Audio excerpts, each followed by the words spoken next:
爷，男儿错了，你饶了男儿吧。上次男儿也是这般求我心软，还是逃了。我是不是待你太好，让你偷偷长出来的翅膀硬了呢？爷，男儿真的错了，再也不逃跑了，求您不要这样。不要？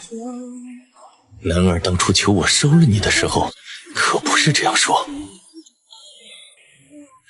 男儿跟了我，生是我的人，死是我的鬼，没有我的应允，你哪儿也休想去。你可还要逃？不逃了。以后可要逃？不逃了。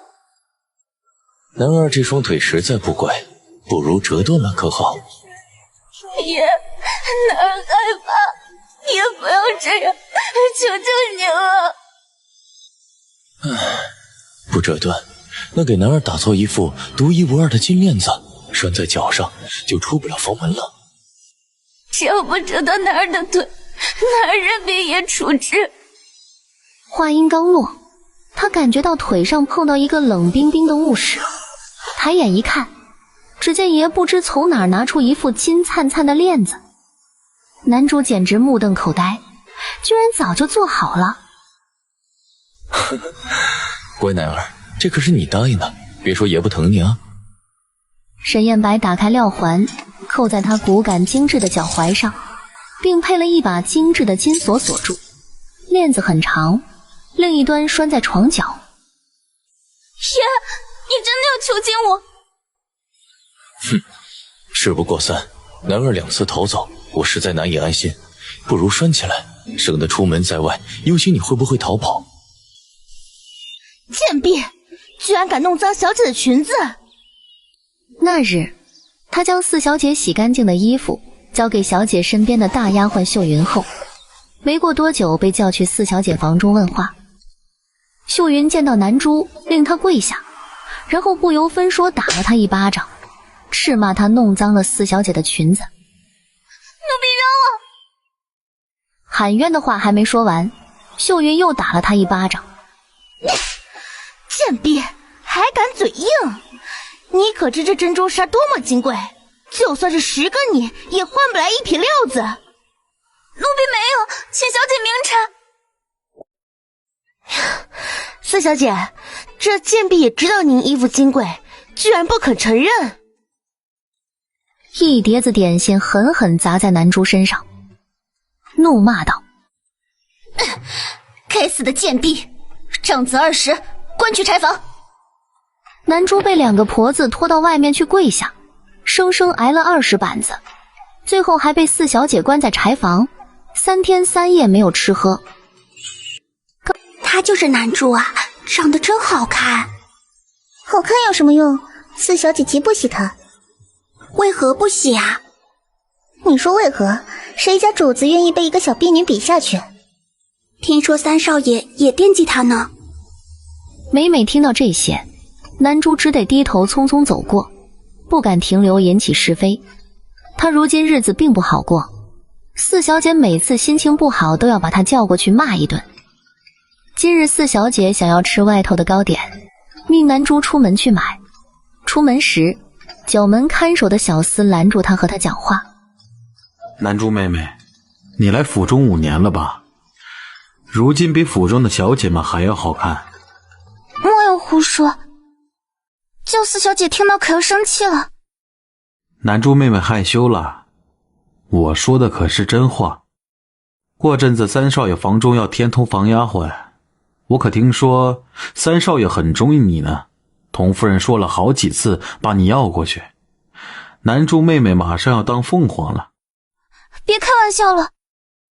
妹妹放心，我眼睛尖着呢，这府中就属你最好看，这事儿没跑了。三少爷如此疼爱你，很快便能抬你当姨娘，妹妹的好日子还在后头嘞。越说越离谱。南珠心道：这好日子给你要不要？别拦我，我要出门了。半个时辰后，南珠买了糕点回来，不成想运气这么背，路上遇到三少爷。南珠儿，这是去买了什么呀？奴婢见过三少爷，小姐命奴婢去买荷花糕。好香啊！他一脸色相，不知是说荷花糕香还是南珠身上香。小姐还在等奴婢，奴婢先退下了。南珠，本少爷很喜欢你，和母亲说要了你去给我的房中当通房。三少爷抬举奴婢了，奴婢身份卑微，不配伺候少爷。本少爷说要你，你就担得起。小姐该等急了，奴婢先退下了。沈从茂盯着他背影，不自觉地抬起刚才碰过南珠的手，放在鼻尖深嗅，真香。南珠提着糕点回到四小姐屋子里，没想到夫人也在，只不过两人坐在罗汉榻上，面色不愉。奴婢见过夫人，四小姐。买个糕点，磨蹭这么久才回来，诚心偷懒是不是？奴婢手脚粗笨，惹小姐生气，请小姐责罚。沈从玉不由得怒火中烧，抬手又要打。一个婢子不值当你一个千金小姐亲自动手，别自降身价。哼，下贱的东西，脏了本小姐的地儿，还不快滚！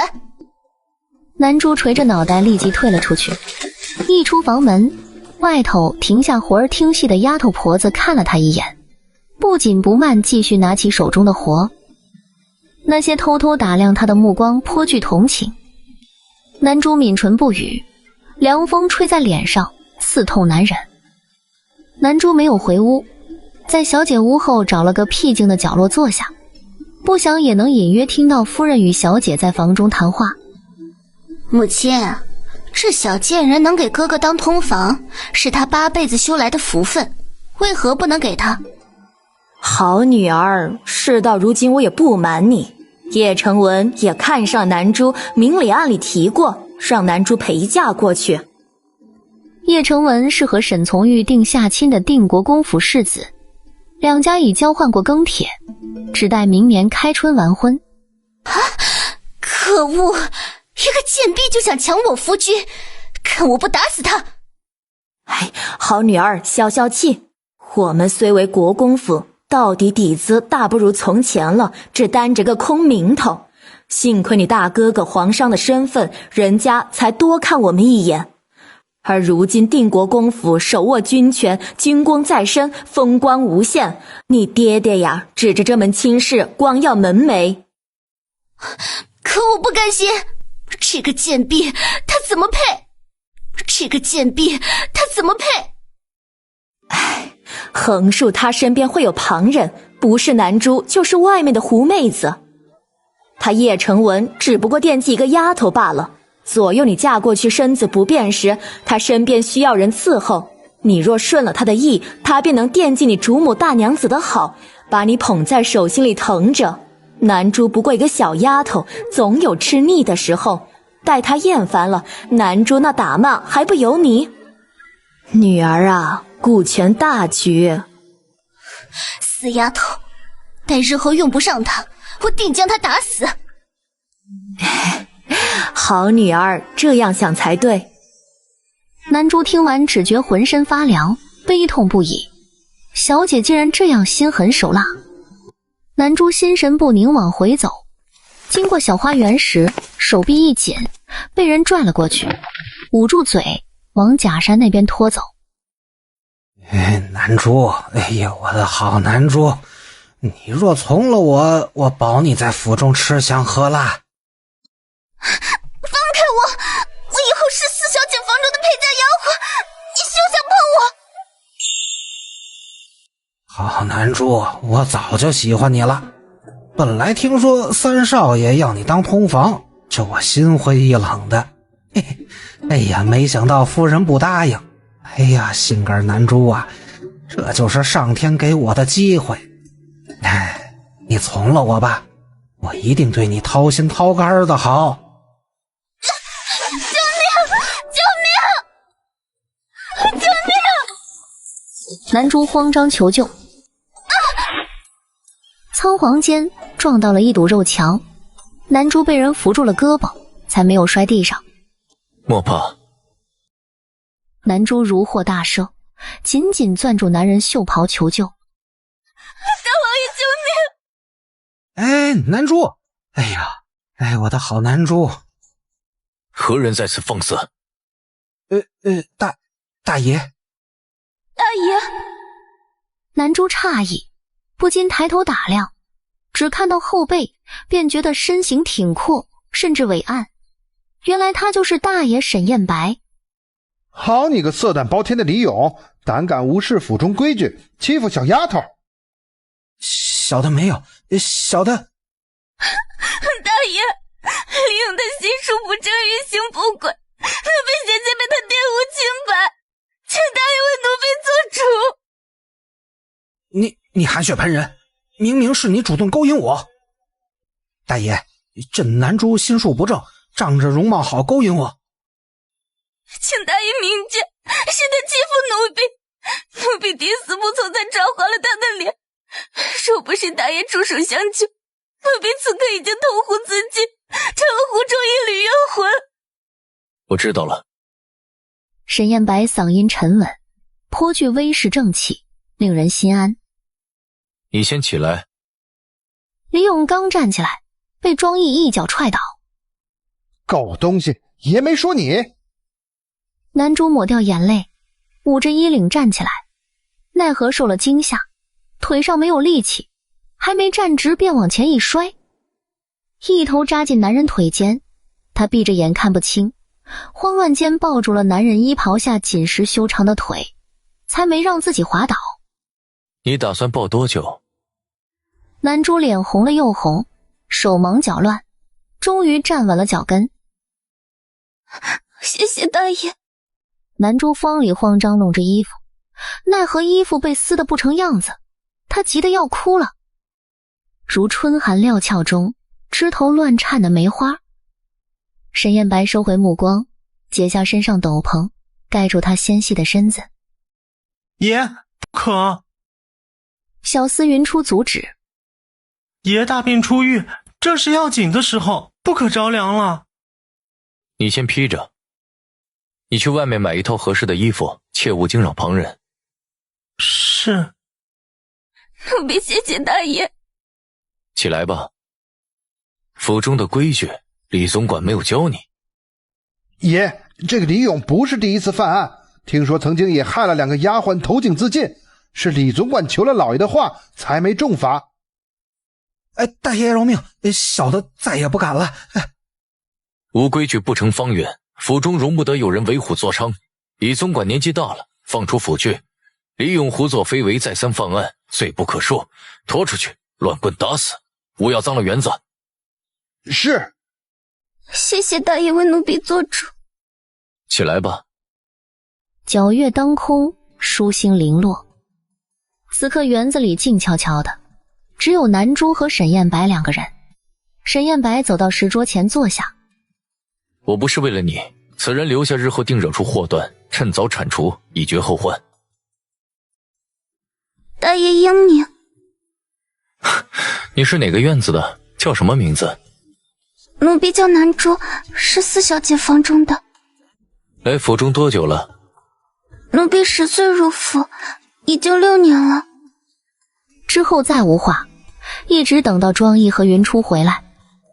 这是我去罗长坊买的，之前府中定制了一批下人衣服，还剩下几套，和你身上这件一样的，不过尺寸可能略微大些，你将就着穿吧。南珠再次道谢。不知这件衣服多少钱，奴婢还给大爷。你这丫头真逗，这点小钱我们爷还不稀罕跟你讨，有这功夫还不如去外面谈生意挣得多。奴婢愚昧，让大爷见笑了。沈彦白见他三儿鼓鼓似抛鱼一样，甚是可爱。小事一桩，不必放在心上。你回去吧，这事儿你知我知，不必与谁提起。谢谢大爷。大爷回来了，大爷回来了。孙儿给祖母请安。燕哥儿，快来坐下。燕哥受苦了，这次前往扬州多月，回来瘦了不少。听云初说你路上染了风寒，要不要紧啊？大夫怎么说的？祖母放心，只是着凉而已，并无大碍，如今已然痊愈。夜间风凉，你大病初愈穿的这样单薄，云初这厮只顾贪玩，粗手笨脚的，也不知道给你添件斗篷挡风。祖母莫怪，来的路上遇到一只落水的猫儿，孙儿见它可怜，将斗篷留在石洞里，给猫儿搭了窝。燕哥啊，还是小孩子心性，看到路边的猫啊狗啊就心软，保不齐啊还要带回来自个儿养着。燕少爷积善行德，必有大福。燕哥儿，你出门在外，身边连个婢女也没有，只有庄毅和云初俩小厮，怎么会照顾人呢？你这次回来，祖母替你张罗着，找合适的世家小姐姐相看一番，若是有中意的，早日拜堂成亲也好啊。出门行商多有不便，况且一去便是数月，无暇顾及家中，成亲的事暂且不急。这怎么行？你已经到了年岁，先成家再谈立业，不可本末倒置啊！你现在不成亲，难不成等我这老太婆入土了才肯？孙儿不孝，惹祖母伤心。在老太太这吃了茶和点心后，沈燕白回了自己的松云居。一路上，云初叽叽喳喳的。南珠就是我们花园中遇到的小丫头，果然是个惊天动地的小美人儿，就是笨了些。听说三少爷可喜欢她了，和夫人说了好几次要她当通房丫头，结果夫人没同意。你们猜怎么着？夫人准备要南珠给四小姐当陪嫁丫头。就四小姐那脾气，听说从来就不待见她，以后南珠可有苦头吃了。哎，你刚回京，怎么知道这么多？爷陪老夫人吃茶的时候，老夫人房中的姐姐拉着我聊天，南珠生得貌美，她的事在府中的下人这里不是秘密，自然闲聊的人也就多了。这么漂亮的小丫头，哎，可惜了。爷，你说南珠丫头是不是很好看？她那身上衣裳多少钱？没几个钱，爷不用给我。从我袋中拿3两银子出来。爷，这也太多了吧？云初该被您给宠坏了。赏罚分明，事情办得好，该赏。爷，您还没回答我呢，南珠丫头漂不漂亮？头挺硬。沈燕白捂着心口，心里却道：眉目如画，肌肤胜雪，如玉雕琢，却有祸国之责。头挺硬，这是什么夸人的新话术吗？南珠住的房间是多个人一起住的，5、6个丫头住一间。哎，我听说大爷回来了，有人看见他身边的小厮云初了。真的吗？大爷从扬州回来了。你这么高兴做什么？难不成他回来会收你当通房丫头？想想还不行吗？不过大爷年岁也不小了，迟迟没有娶妻是为什么？大爷是人中龙凤，才不会流连美色，这么肤浅。话是这么说，像大爷这样的端方君子，如果能当上他的通房丫头，伺候得好，说不定还能被抬为姨娘，享受一辈子的荣华富贵。我跟你们说啊，大爷还是纯阳之身嘞。啊，真的假的？大爷如今23了吧？怎么会没沾过女人身呢？是真是假，与你何干？难道你要去给大爷破金身？丫鬟们聊起天来也忒大胆，什么话都敢往外爆。等所有人都睡着后，南珠躺在床上，却再无睡意。当大爷的通房，如今府中大爷是最有威望的，不仅是皇上钦点的皇上，手中掌管着偌大家业，就连旁的几房长辈在大爷面前也要给几分薄面。当谁的通房不是通房，还不如当个有权有势的通房。打狗还得看主人呢，可大爷那般人物，怎会要同房丫头？日升月落，次日沈燕白用完早膳，听庄毅来报：爷，老爷找您。知道了。柳氏一早就来告状。唉，李勇被打死，还将李管事赶出去，实在是过了些。毕竟是老爷的人，如此一来，那些下人都说这个沈府都是燕哥儿做主，连老爷都得听他的话。我是老子，他是儿子，我还管他不得？今天非得教训这个不知天高地厚的混账！哎呀，老爷消消气，您也别太计较。燕哥儿就是这脾气，眼里容不得沙子。您等会儿好好跟他说。你莫管。父亲，您找我。李守忠在府中做事多年，你打死他儿子李勇不与我说一声，还将他赶出府去。他是我的人，你手伸得未免太长。李勇仗势欺人，身负2条性命，死有余辜。李守忠助纣为虐，连儿子都管教不住，如何能替父亲办事？赶他出府也不冤枉。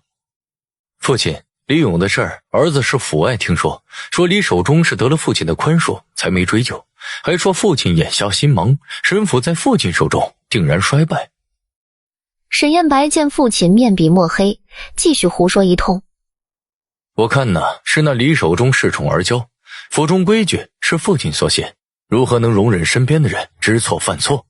定是李守忠以跟随多年情谊相逼，令父亲心软，不忍心追责，才传此恶名。与其您进退两难，不如儿子替您做了决定，当这个恶人吧。沈归章这人生性傲慢，极为好面子，一双耳朵只听得好话。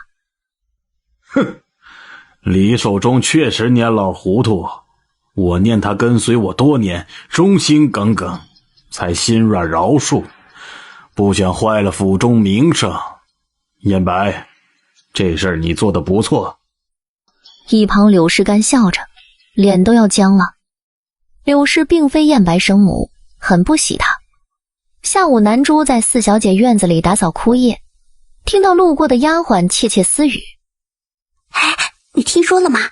李总管今日一早被赶出府了，他儿子李勇也死了。啊，怎么死的？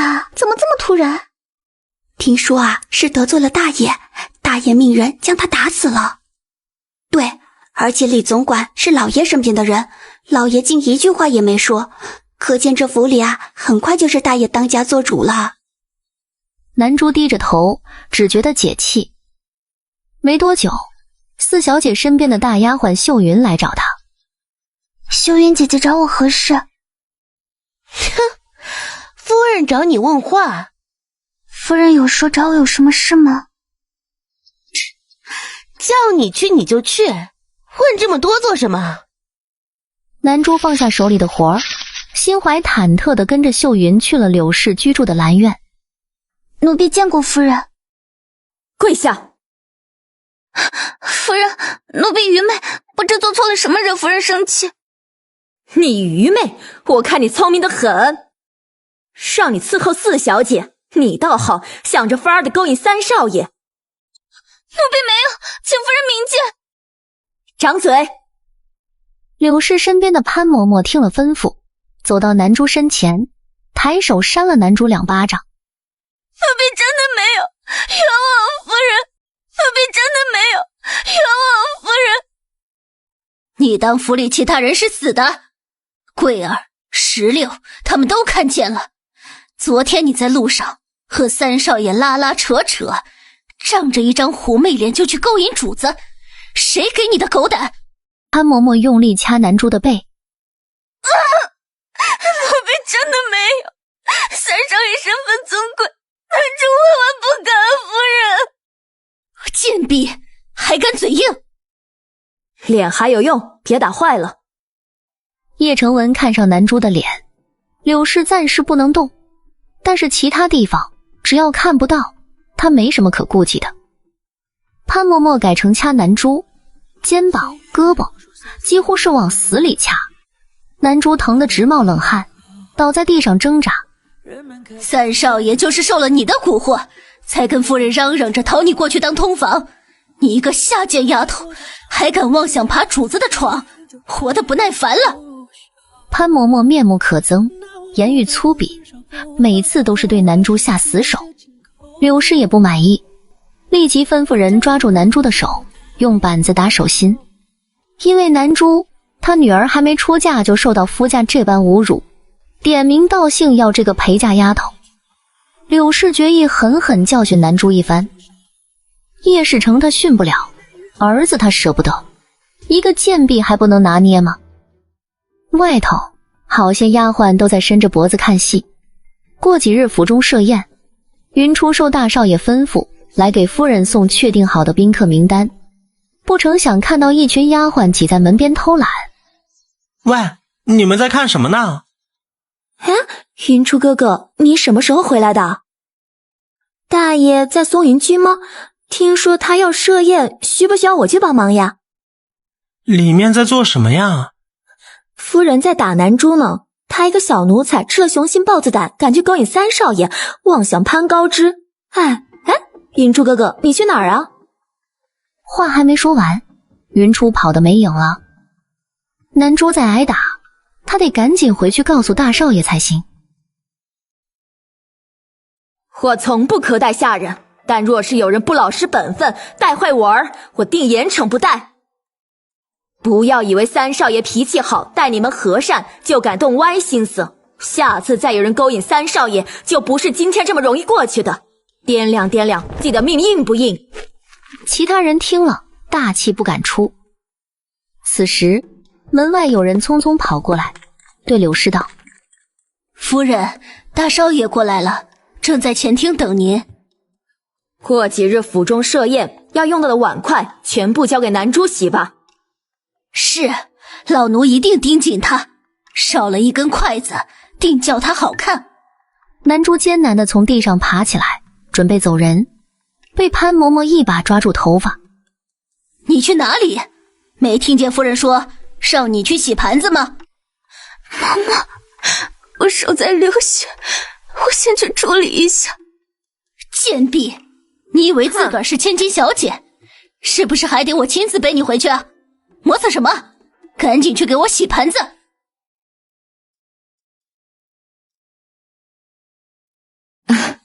燕白，早上在你父亲那没来得及说几句话，你又刚回来，还想去看你呢，都怪这下面的丫头不懂事，耽误我事情。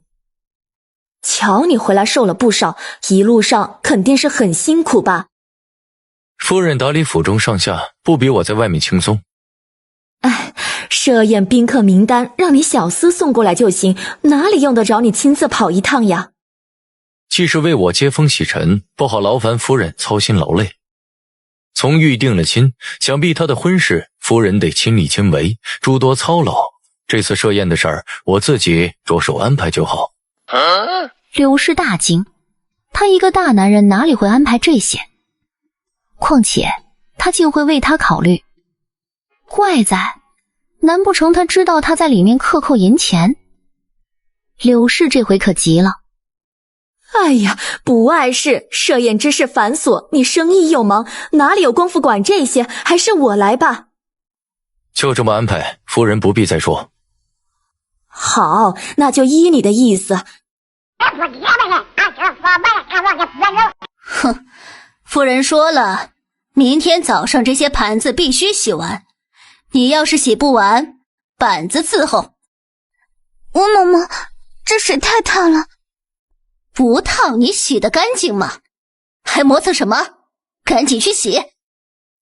南珠的手刚挨完板子，还在冒血，让他用开水洗碗，分明是想折磨死他。我不洗！嘿，死丫头，你说什么？南珠破罐子破摔。你们想让我当小姐陪嫁，说是我的手坏了，叶世子定然要问起，我就说是你害我。叶世子既然看上我，定然会为我做主。你这个贱婢，胆子肥了是吧？敢威胁我？夫人说我这张脸还有用，你要是打我，我就划了自己的脸，去世子面前诉苦，说是你们打的。到时候四小姐婚事出了岔子，你也别想好过。南珠居然敢当面叫板，关键是他的脸还真的不能出岔子。你给我等着，我去告诉夫人，让她给你好果子吃。手中的棍子往旁边一扔，只听哎呦一声，接着是哐当一下，瓷器落地碎裂。好你个瞎眼的潘嬷嬷，砸坏了大爷的玉瓷！哎呀，这是……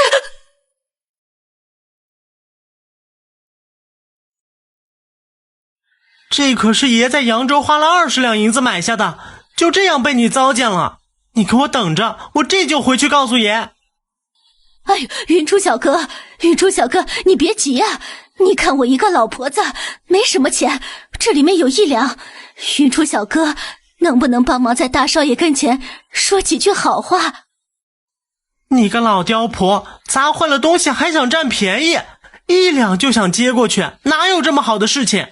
我要告诉大爷，让你罪加一等。哎呦，小哥，求你给条活路吧！我上有老下有小，玉瓷这么金贵，大爷知道了肯定要把我赶出府的。哎呦，一家子还等着我糊口啊！我家婆婆瘫痪在床，公公也靠药续命。我要是被赶出去，这一家子没有活路了呀！云初心中冷哼，这老刁婆，婆婆和公公分明已经死了，当她是傻子呢。云初眼珠子一转，若有所思的样子。没想到你这么可怜，我可以替你美言几句，也有好法子救你。小哥请说。本来大爷想花钱重新买些盘子，不过我看这些盘子挺好的，你赶紧洗了洗，将功补过，省下了这些钱，我明天一早来验收。这么多盘子，我一个人怎么洗得完啊？洗不完可以啊，我去禀告大爷。洗得完。你这老婆子，老奸巨猾，我在这儿盯着你洗。你这个小丫头吧，我们轮流看守吧。她要是敢偷奸耍滑，只管告诉我，我去禀报大爷治她。南珠憋笑着，是1两就1两吧，还愣着干什么？去洗呀！这水太烫了，我去倒点冷水。水不烫怎么洗得干净？就是要烫水洗出来的才像新的。潘嬷嬷一时有苦难言，没想到搬起石头砸了自己的脚，心中多少有些不高兴。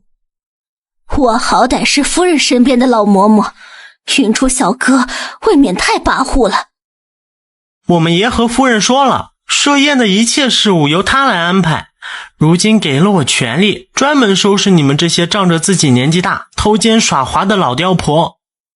你若不服安排，我们只管去大爷那儿一说分明，你打碎了大爷心爱的玉瓷，既是老夫人身边的老嬷嬷，看夫人会不会替你还这笔账。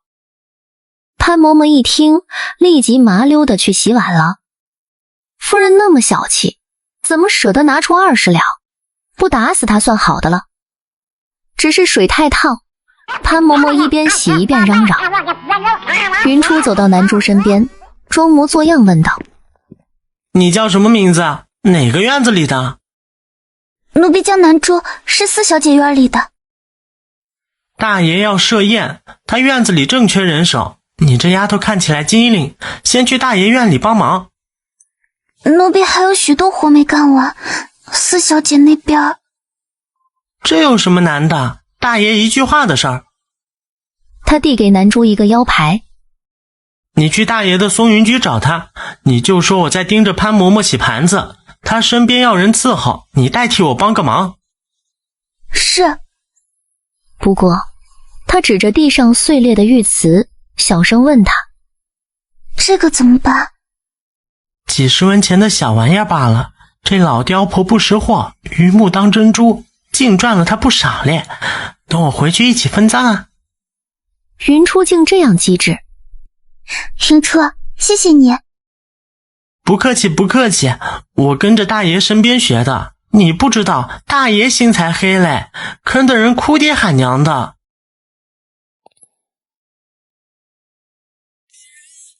南珠拿着腰牌给看门小厮看。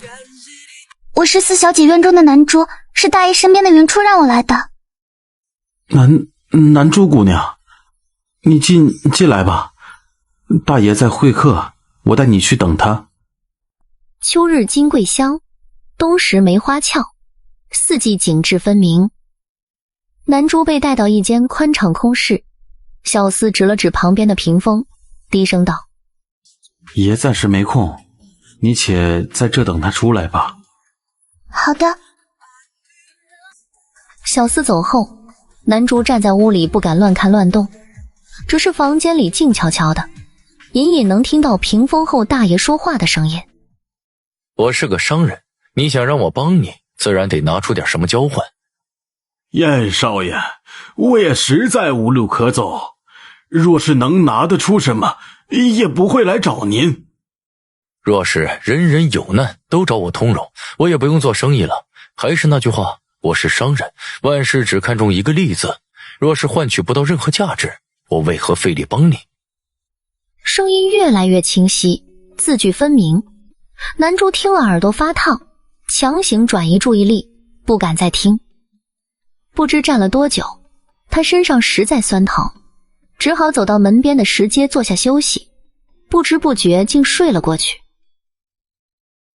迷迷糊糊间，他感觉到手心凉飕飕的，睁开眼便看到一位眼生的嬷嬷在给他的手涂药。姑娘别动，还没涂完呢，脸上这么好看，手却废了就可惜了。这药呀，是我们爷让人送来的，治伤去疤，10天半个月准能让你的手滑嫩嫩的。谢谢嬷嬷。我是爷身边的惠嬷嬷，叫我惠嬷嬷就好了。这几日啊，千万不要碰水啊。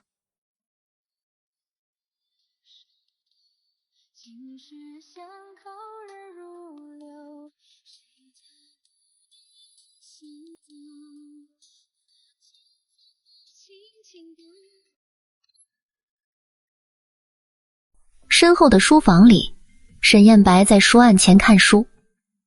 南珠放轻脚步走进去，跪在地上。奴婢南珠，谢爷救命之恩。起来吧，这几日你就在松云居做事，夫人那儿我传了话过去，你不必担心。是。南珠站起来后迟迟未动，眉眼揪作一团，似有话要说。南珠只是想起他来时听到沈燕白与人交谈的话，确实平白无故，爷为何要这样帮他呢？想来想去，南珠最终下定决心，她死咬着唇，强忍着羞涩与泪意，颤着指尖解开腰间丝带，腰带掉落，很快衣裳散开。爷，奴婢知道自己身份卑微，帮爷救了一条性命，奴婢无以为报，可爷不嫌弃奴婢。后面的话，南珠哭着再也说不出来。南珠万念俱灰，爷没有理由白白帮他，他也没有东西能够回报，只有自己的身子尚有些价值。不到万不得已，南珠不想走到这一步，不想当谁的通房。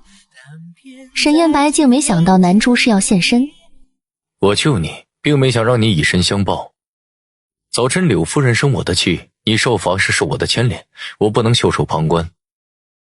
沈燕白伸出手要拉他起来。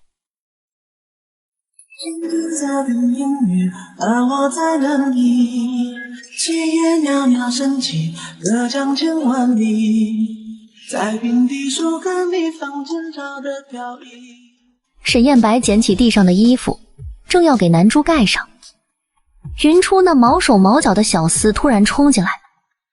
爷，我回来了。沈燕白眼疾手快扣住南珠纤腰，将她按入怀中，用袖袍挡住她裸背，旋过身去，随手拿起桌上的毛笔砸向门外。出去！笔筒砸在脚边，云初吓得立马转过身去，他只看到爷脱了南珠的衣服，而南珠光着身子被爷按在怀里。云初没想到爷下手这么快，吓得立马转身跑了出去，心中一个劲儿默念非礼勿视，非礼勿视，爷在非礼那珠，爷在非礼那珠。不对呀，南珠身上还有伤，爷居然这都忍不住。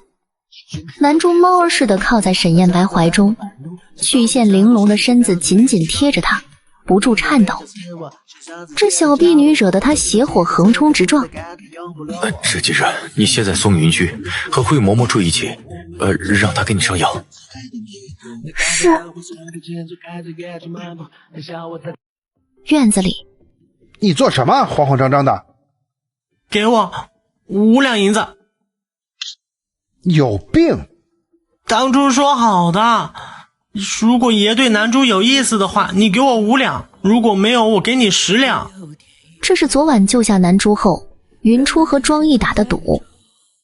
你这小厮满嘴胡言，休想坑我银子！我都看到了，爷跟南珠在书房里可亲热了。你输了，快给我银子！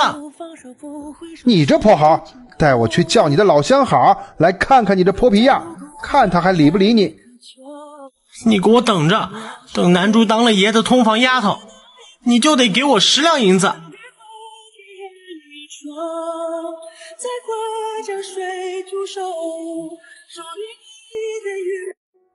娘，你今日怎么回来的这么晚啊？潘嬷嬷将云初的事告诉桂儿。哼，我今天跟他说话都不理我，既然帮着南珠，他莫非也看上了南珠？云初看上谁不重要，重要的是三少爷和大爷。三少爷那儿你就别想了，夫人是绝对不允许我们这些下人接近他的，南珠就是下场。如今只有大爷那儿还空着，桂儿啊，你得加把劲儿，若入了大爷的眼，将来何愁吃喝啊？唉，大爷平日里只在松云居，我进都进不去。原本想和云初打好关系，好带我去大爷那儿露个脸，如今看来又要被南珠那贱人捷足先登了。潘嬷嬷一心想让女儿攀个高枝。你怎么长他人志气，灭自己威风？大爷再怎么样也是男人，是男人就不能没有女人，你动点脑子想想办法。我要是长南珠那样，早就过上好日子了。都是你和爹把我生成这样，如今还在赖我。桂儿哼一声，扭着腰走了。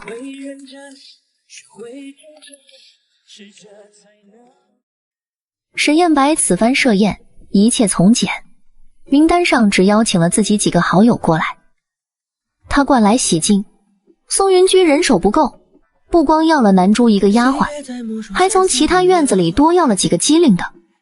南珠身上有伤，惠嬷嬷没让她做太多事情，只在沈燕白身边伺候。南珠原本不大情愿，我做粗活惯了，还是让我去外面干活吧。我笨手笨脚的，别惹得爷生气。你不必紧张，我能让你去，自然是爷点过头的。爷平日里没有别的爱好，就喜看书写字，有空呢就练练拳脚。你只是看着做就行。在这国公府里没有比爷更好伺候的主子了。厨房里有给爷煎的药，你等会儿呢就给爷送过去。惠嬷嬷这样说，南珠不好再拒绝。南珠去厨房端了热气腾腾的药去沈燕白屋里。南珠先敲了敲门。是谁？是南珠，来给爷送药。进来。南珠将药摆放在小炕机上，一时愣住。糟糕，他忘记带汤瓢了。爷，我去厨房拿食具来。无妨，我便这么喝吧。端起碗，刺鼻的药味扑面而来。手怎么样了？谢谢爷关心，已经好多了。沐浴。是。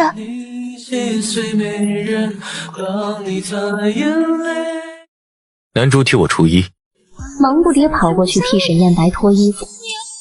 他双手落在男人腰带上，琢磨着该怎么脱下来。男主脑袋埋在沈燕白胸前，琢磨了好久，都没解下来，急得脑门出汗。沈燕白目光落到身前这颗毛茸茸的脑袋上，这小丫头在他腰间摸来撞去，胆怯又生猛。还没好吗？爷，奴婢不会。我教你。男主看他示范了一遍，腰带轻而易举取了下来。学会了？男主回忆着步骤，点点头。明早你替我穿衣。是。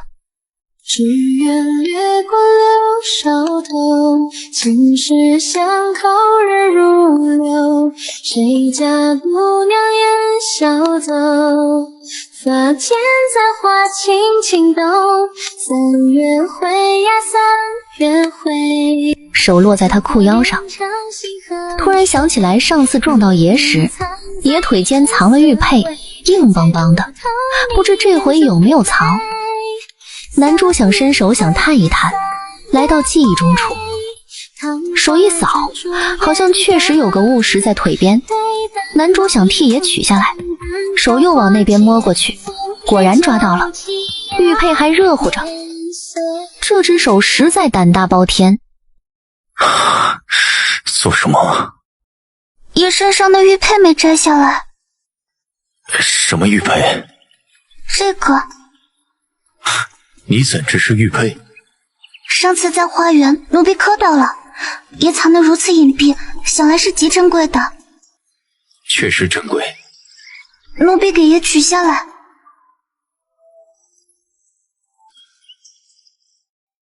终于给沈燕白脱了中裤，不过只剩一条亵裤了。男主依旧没看到玉佩，脑子里胡思乱想，脸又热了起来。不过玉佩样子倒是越来越清晰了，这么大的玉佩藏在亵裤里，也走路不怕磨脚吗？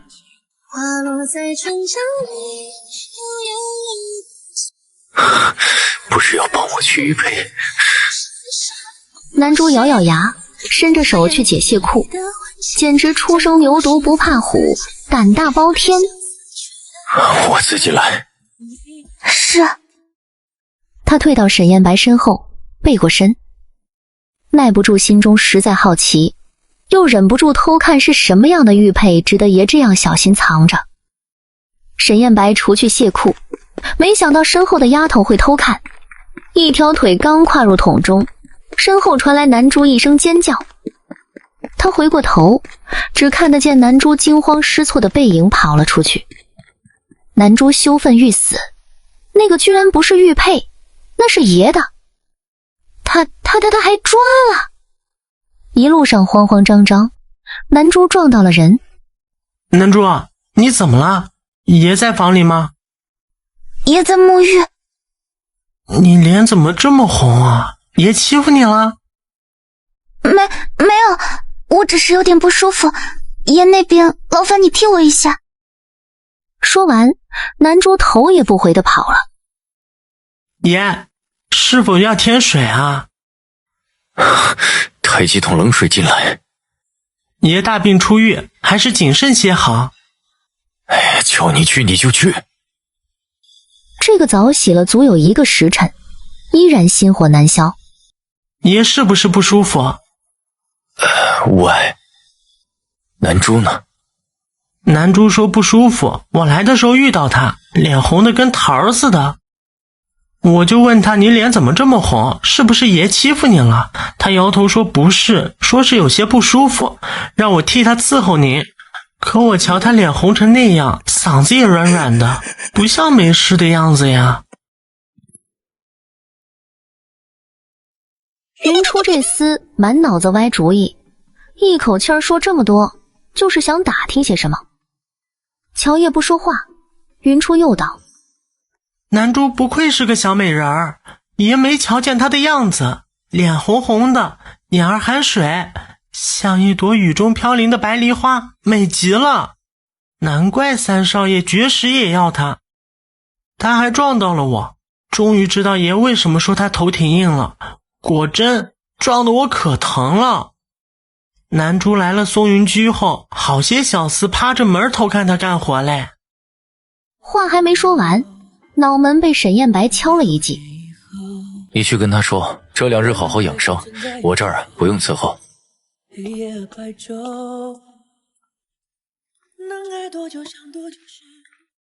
听说南珠被要到松云居做事后，沈从茂急得团团转，生怕他被沈燕白惦记上，为此和他母亲大吵了一架。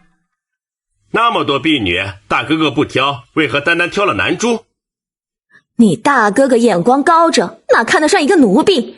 你再吵被你父亲知道了，有你好果子吃。大哥哥再怎么着也是男人，他若是看上了南珠，我怎么办？我哪还抢得过他？我不管，我就要南珠，你给我把她要回来。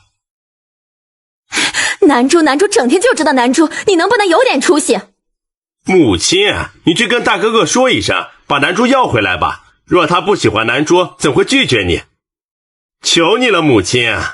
我告诉你，南珠你想也别想，他已经被叶世成定了。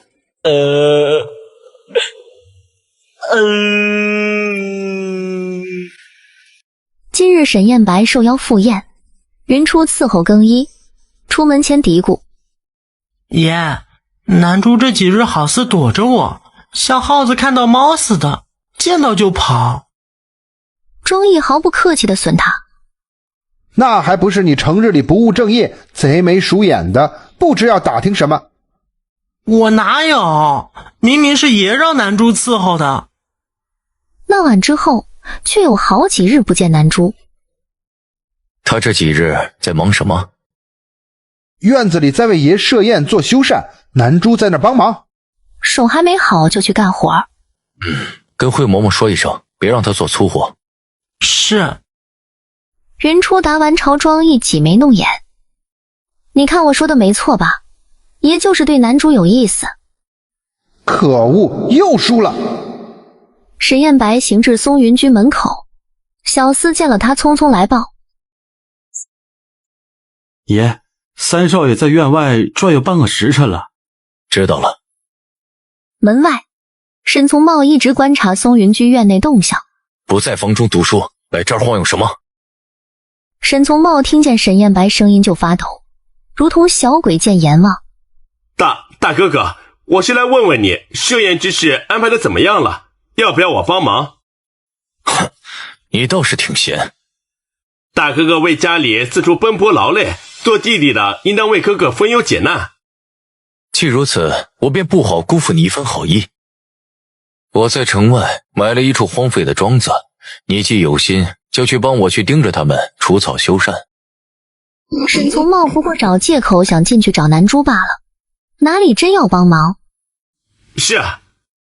下午便动身，我派马车送你过去。是啊。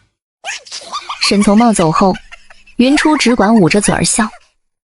爷买的那庄子，杂草长得2丈高，到处都是破砖烂瓦。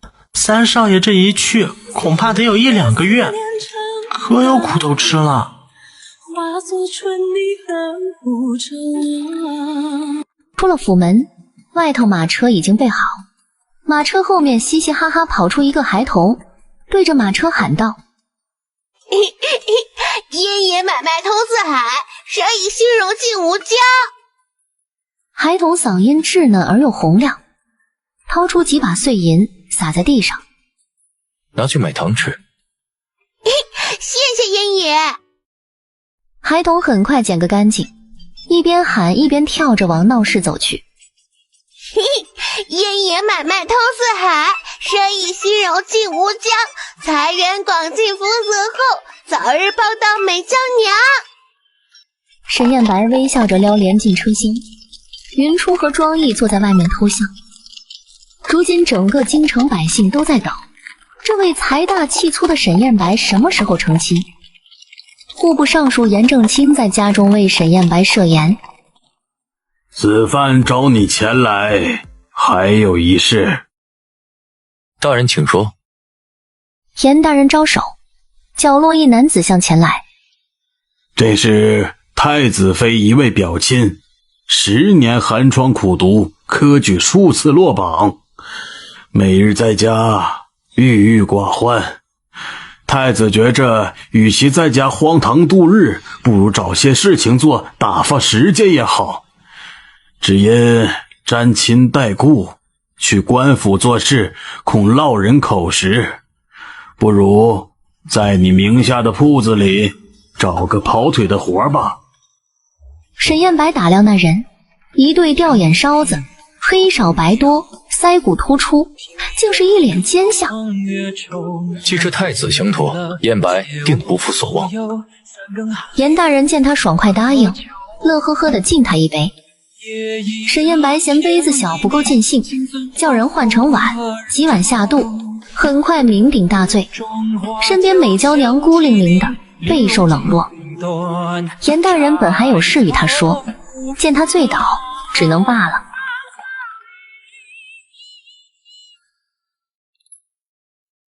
傍晚时分，南珠在吗？南珠上前开门，眸子忽闪。云初，有什么事吗？爷吃醉酒了，很不舒服。我和庄毅粗手笨脚的，照顾不好爷，你去看看吧。他看起来很急，南珠顾不得许多，和他一起去了沈燕白屋子。爷怎么喝成这样？爷今日赴宴，桌上的酒甚烈，叫什么一碗醉，爷喝了不少，醉在席上。幸亏爷早有准备，叫我们找借口带他出来，否则就要被那女人占了便宜去。南珠不再说话，只沉默着给沈燕白擦手。瞧着屋内无需太多人手，云初拉着庄毅退出去。一字一句一笔一画，一勾一勒一笔带过相思永眠。一心一意一朝一夕一生一世一笑而过相识。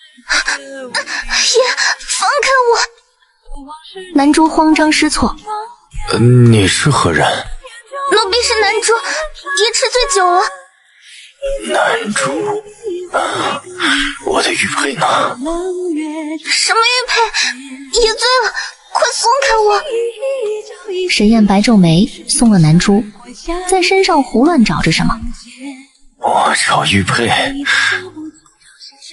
佩收起来了，爷快穿上衣服吧。沈燕白醉得听不进话，此时的脑子一根筋，只管扯开裤带要找什么。终于再次看见玉佩全貌，南珠整个人都石化了。她欲哭无泪，眼睛不知道往哪儿放才好。沈燕白摸索一通，什么也没找到，让南珠帮她穿好裤子。南珠咬着牙，全程手抖，一件件帮她捡起来穿上，最后终于哄着沈燕白上了床。沈燕白一觉睡到天亮，醒来后头疼欲裂。昨晚一切都不记得。云初在门外听到动静，端了热水进来伺候。爷昨晚醉得厉害，可把南珠累坏了。他昨晚来了？爷不记得了，昨晚南珠照顾了很久才出来。云初又开始滔滔不绝。昨晚我在外面院子里困得打盹儿，见他迟迟没有出来，以为他要歇在屋里，想着要不要提醒他，他可以回去休息。